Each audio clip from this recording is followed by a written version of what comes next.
Hi అండి. ఈ రోజు మనం సమ్మర్ స్పెషల్ మామిడికాయ పులిహోర ఎలా తయారు చేసుకోవాలో తెలుసుకుందాం రండి. ఈజీ అండ్ టేస్టీగా చేసుకోవచ్చు. ముందుగా ఇక్కడ నేను పుల్లగా ఉన్న 3 మామిడికాయలను తీసుకున్నాను. నీట్గా చెక్కి తీసేసి ఈ విధంగా మెత్తగా గుజ్జుగా తురుముకోవాలి.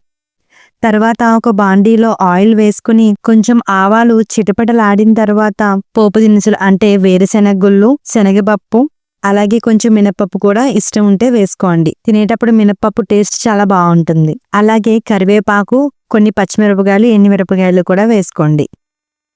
ఈ పోపు మొత్తం బాగా వేగిన తర్వాత 1 టీ స్పూన్ పసుపు, అలాగే తగినంత సాల్ట్ని కూడా వేసుకోండి.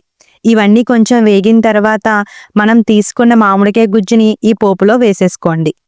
ఇది కొంచెం మగ్గిన తర్వాత ఎక్కువసేపు మగ్గాల్సిన అవసరం లేదు. కొంచెం మగ్గిన తర్వాత చేసుకున్న రైస్ని దీంట్లో వేసుకుని అటు ఇటు నీట్గా కలుపుకుంటే సరిపోతుంది. చివరిగా సాల్ట్ సరిపోకపోతే అడ్జస్ట్ చేసుకోండి. చివరిగా కొంచెం గార్నిష్ కోసం కొత్తిమీరని కూడా వేసుకోండి. హార్డ్లీ 5 minutes లో ఎంతో టేస్టీగా ఉండే మామిడికాయ పులిహోర తయారు చేసేసుకోవచ్చు. ఈ సమ్మర్లో మీరు కూడా మర్చిపోకుండా ఇది ఒక్కసారి ట్రై చేసి చూడండి. ఖచ్చితంగా మీకు నచ్చుతుంది.